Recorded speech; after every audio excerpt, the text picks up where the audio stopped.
Hello, hello. Welcome to this YouTube channel, Highly Sensitive Wisdom.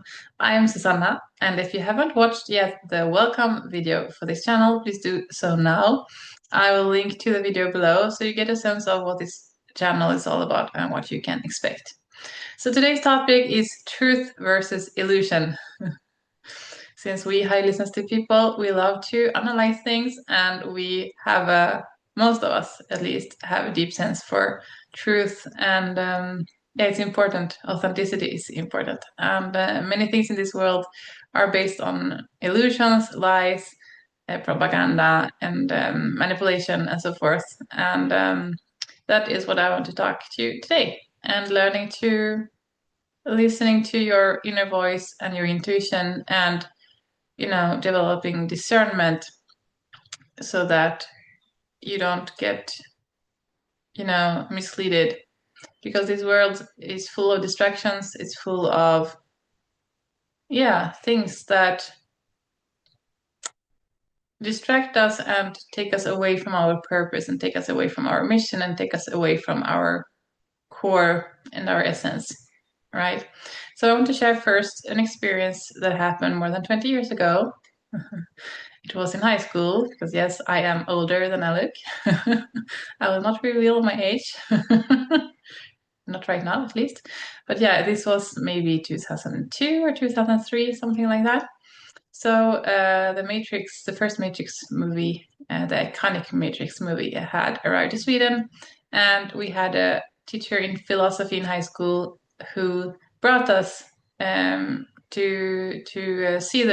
watch the movie in the movies theater, and it was, I guess, for getting some food for thought, and yeah, get our creative juices flowing a little bit, to analyze things and to see beyond what is obvious in this world.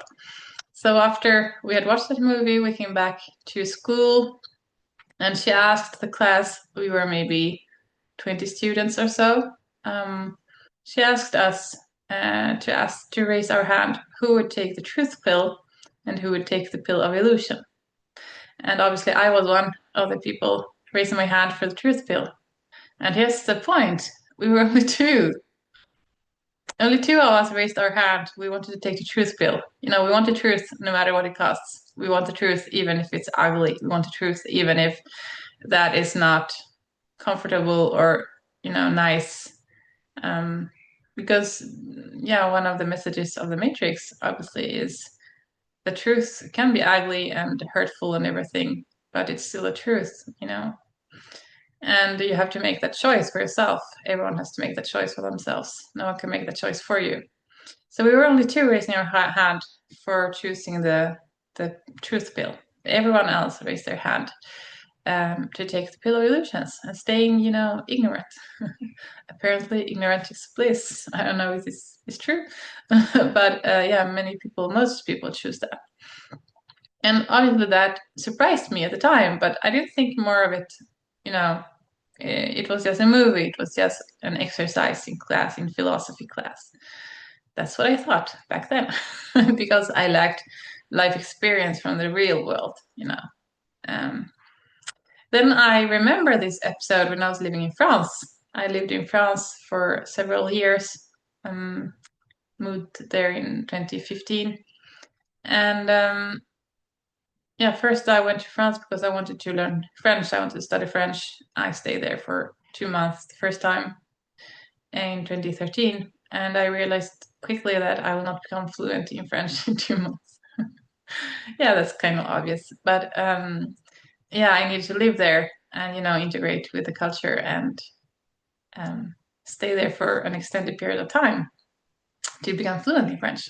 So I moved there in 2015, and I had big dreams. I had big goals. I wanted to become a diplomat. And in the world of diplomacy, French is the language par excellence. That's the language that is even giving some vocabulary that is not even translated into other languages, because you're supposed to know those terms because that's part of the vocabulary of that profession. So I stayed in France several years, and it was way harder than I had imagined. It was not just to learn the language and not just to integrate with the culture and learning to decode the social codes, as had been the case in other countries I had lived. I had lived in 3 countries previously, and I had lots of self-esteem and a lot of confidence in my capabilities because I had already proven myself um, abroad, and I had always been successful in my endeavors. But clearly, France was something different. The French are a bit difficult to deal with, to say the least. Um, yeah, but they struggle between themselves also. It's not just like, oh, they exclude foreigners or they are just arrogant and snobby. Um, that's what it looks like on the surface, but they just go way deeper.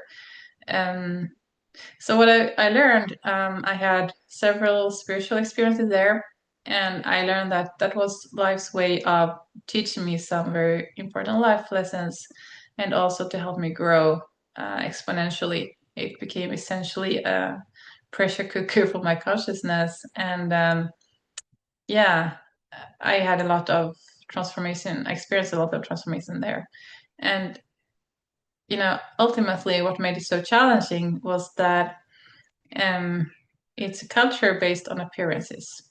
It's a culture based on facade. It's a society where you are supposed to be free, but you cannot express yourself freely because, the censorship, the social pressure in your peer group, in workplaces or in friend groups or even in romantic relationships.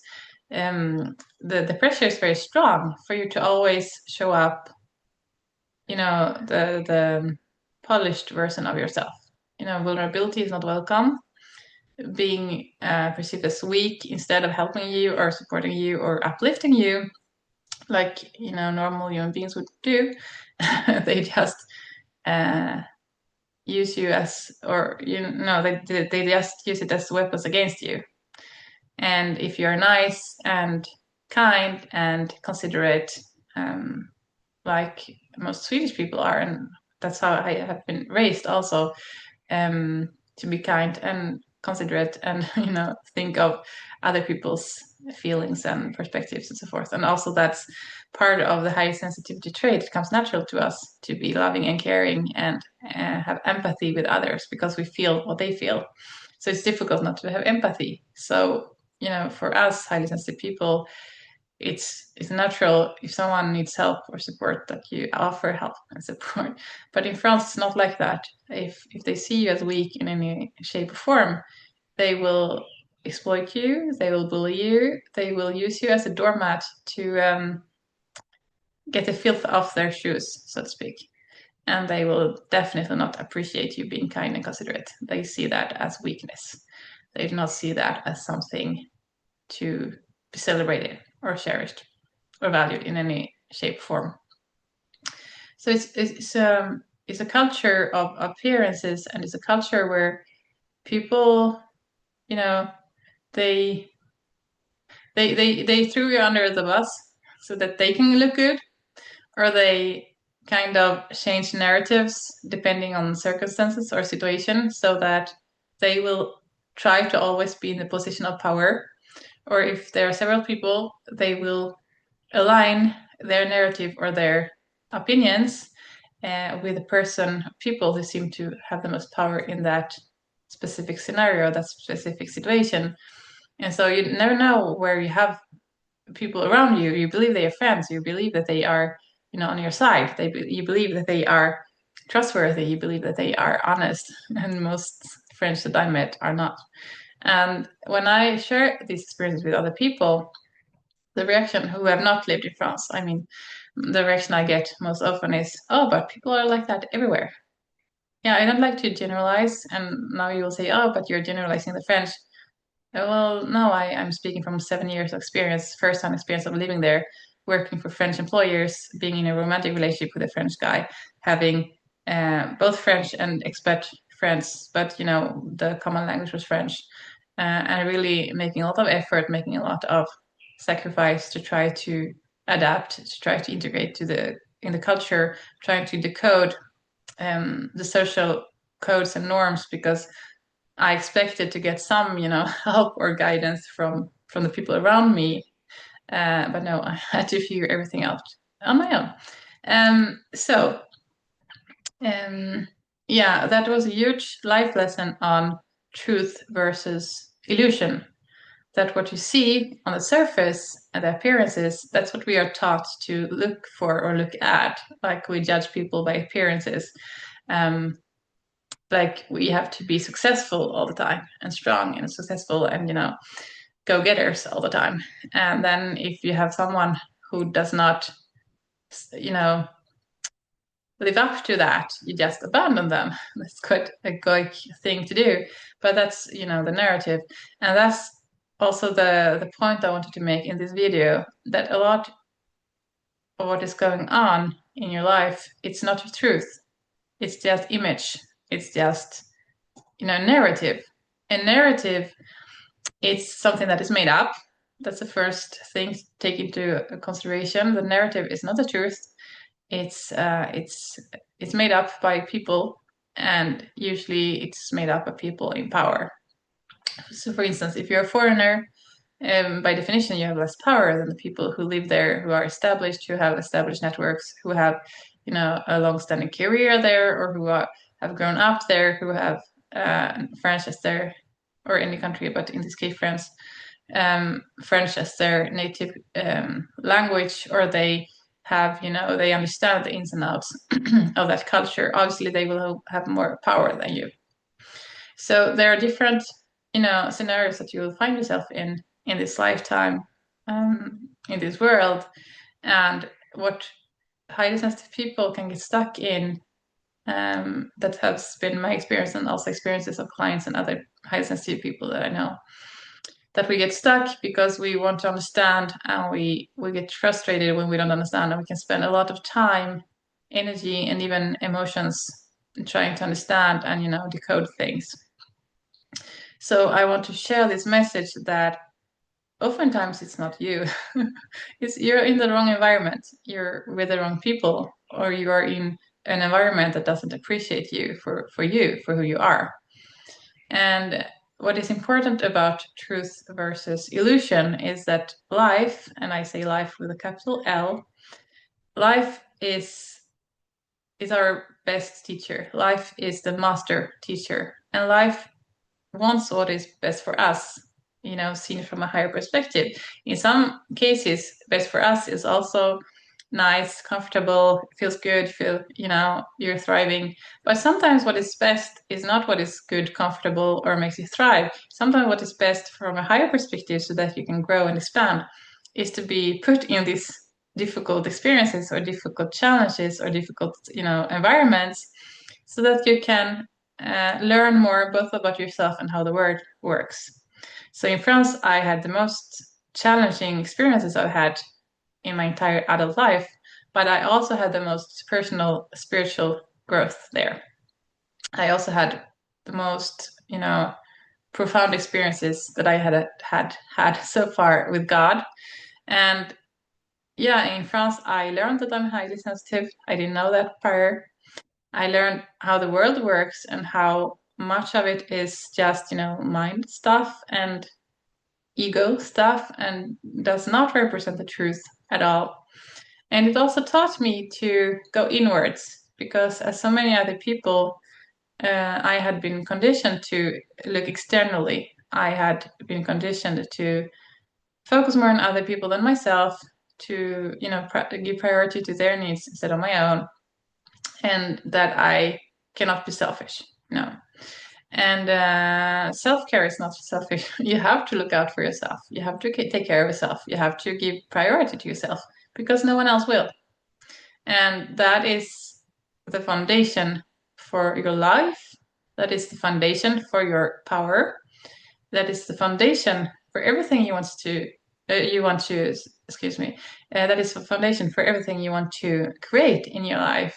You need a strong foundation. So you need to know yourself, and you need to love yourself, and you need to accept yourself unconditionally. So all these experiences that I had in France gave me contrast. Because on the one hand, because in the external world, things were just, difficult. And the first few years, I spent a lot of time and energy trying to crack the code. But then when I did crack the code, I realized, but this is not worth my time. This is not worth my energy. This is not worth, spending years of my life trying to adapt to society and trying to integrate to society that doesn't value me for who I am, who doesn't see sensitivity as a strength, who is where people are rude and for them that is normal, where people are not, trying to help when they see you need help and they just turn your back on you. Why would I want to, put all that effort into that kind of relationships or that kind of connections, right? So life with a capital L taught me to go inwards because that is truly where our power lies. So I had to go inwards and starting my inner work with a lot of passion, with a lot of compassion for myself, and also with a lot of patience because, yeah, it takes time. If you have been conditioned to work in a completely different frame, mindset and different kind of, yeah, functioning, then it is a radical shift that you have to go inwards and do your inner work and start with yourself and give to yourself first, give priority to yourself and pour into yourself energy, time, love, all the things that you are giving to other people, you need to give to yourself first. And because I learned while living in France that I am highly sensitive, life with a capital L gave me the tools to start, you know, living life more on my terms. And I learned some very important things there about truth versus illusion that, yeah, we truly cannot trust the narrative around us. We cannot trust other people's opinions because if there's something I learned more than anything else in France is that opinions are like the weather. They are not reliable at all in most cases. Obviously, there are different, scenarios. There are exceptions. For instance, if you want to learn about the topic and you're following or you're learning with an expert on the topic who has been working with that for years and they have an opinion, that's a valid opinion because they have done their research, they have done all the work they need to do to have authority on the topic. So they know what they talk about. So their opinion matters. Their opinion has weight. Their opinion has something important to transmit, a message to transmit that you can listen to. But that is not what I'm talking about here, right? I'm not talking about expert advice or expert opinions. I'm talking about, the common opinions that you'll hear from coworkers, from bosses, from friends, from your romantic partner, from, people in your life. Yeah, opinions are just like the weather. They change all the time. And if you try to hold people accountable for them, they will just be like, either they don't remember or they say they don't remember, or what their friends would typically do, they would be they would refuse to be held accountable. That was very funny, not while living there, but now looking on it, from the outside when I'm, back in Sweden, back in security and feeling safe again, which I did not while living there. Um, it's kind of funny how they refuse to assume any accountability whatsoever.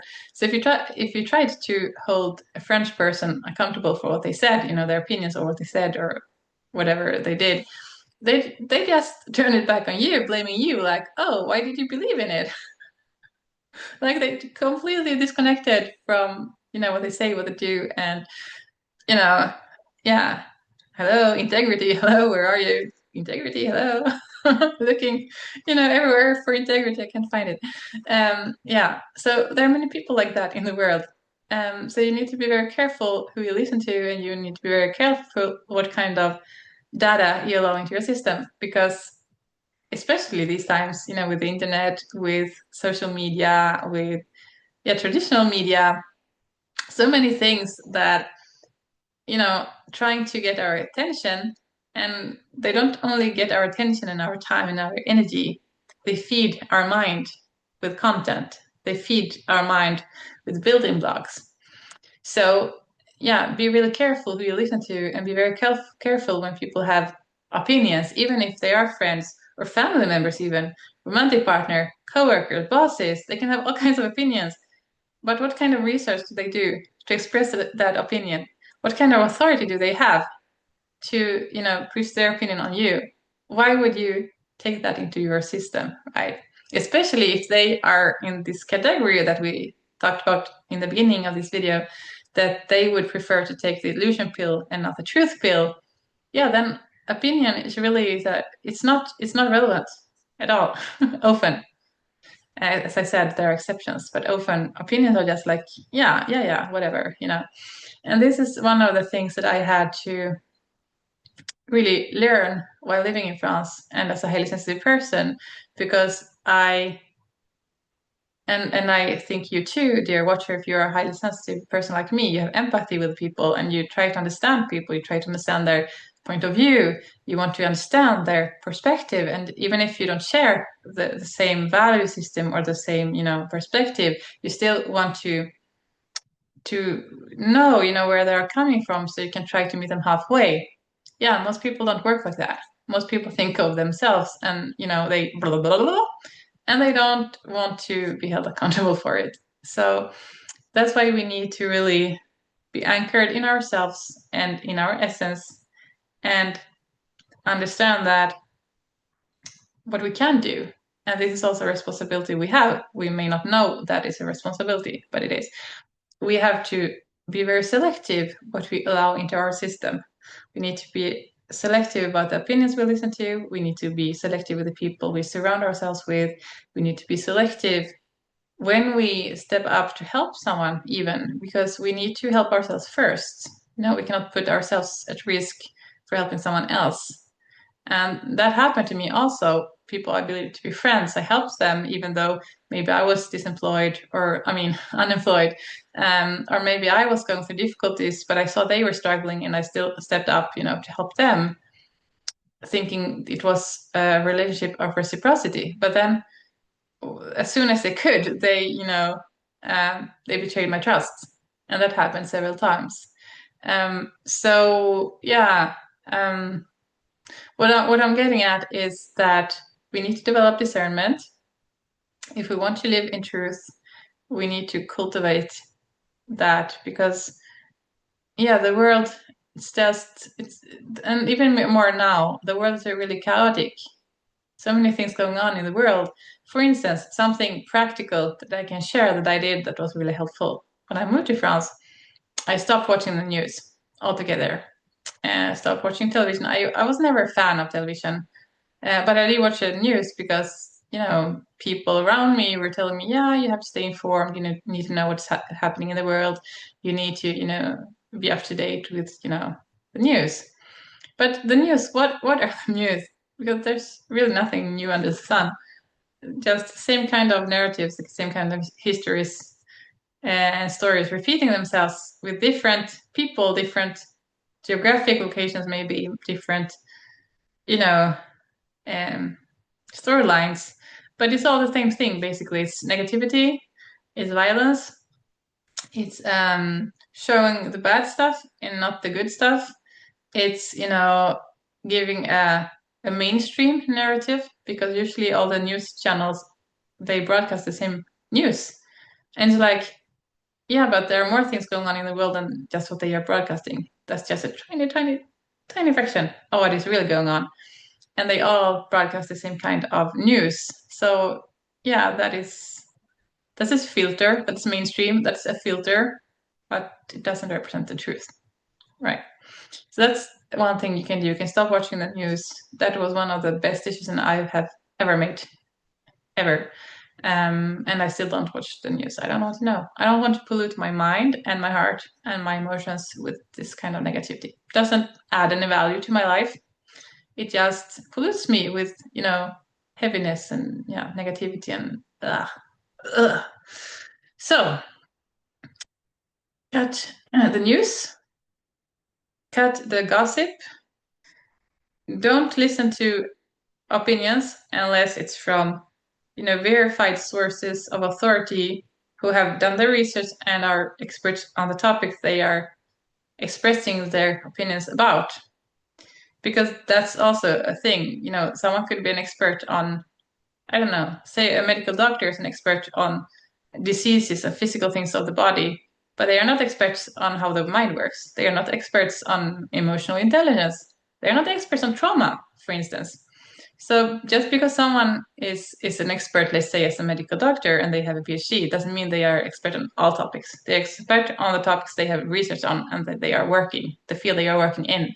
But they are not experts on all the topics. They're expert on their topic, right? So we have to take that into account also. And something that I want to develop in a future video, I will not have the time right now because the video will be too long, but also the body, the physical body, this will be a major aha moment. The physical body is a lie detector. The physical body knows what is true and what is false. So we have been conditioned to trust our senses, our eyes, our, hearing, what we can see, feel, touch, taste. And the body has been kind of, yeah, that's not really important, but it's super important. So when it comes to distinguishing truth from falsehood or truth from illusions or lies, the body is a key actor, a key player for discernment. And that is also something, yeah, no, I have to do another, I have to record another video on that. Yeah, I will do that right now after this one. So I hope this was helpful to start getting some food for thought and start getting some practical, advice on what you could do. So basically, if you want to, to sum it up, if you want to live in truth, you have to say no to a lot of things. You have to say no to a lot of people, and you have to say no to a lot of, input and stimulation. And that, as a highly sensitive person, will also help you remain centered, balanced, calm your nervous system, prevent sensory overload, prevent getting too much input into your nervous system, because your nervous system has to process everything that you're putting into it. So the less things you put into your system, the less things you have to process, and the less likely you will be to experience sensory overload, overwhelm, reactivity, empathy fatigue, feeling emotionally drained, So yeah, cut down on these external inputs and you will be able to stay in your truth and live your truth. That is the message for today. I hope you enjoyed this video. Feel free to subscribe to the channel. Feel free to schedule a free consultation call with me if you want to work with me one-on-one with emotion code, body code, belief code. These are the modalities of energy work that I offer my services in, and I would be more than happy to help you on your journey. Thank you for now. See you next time. Bye.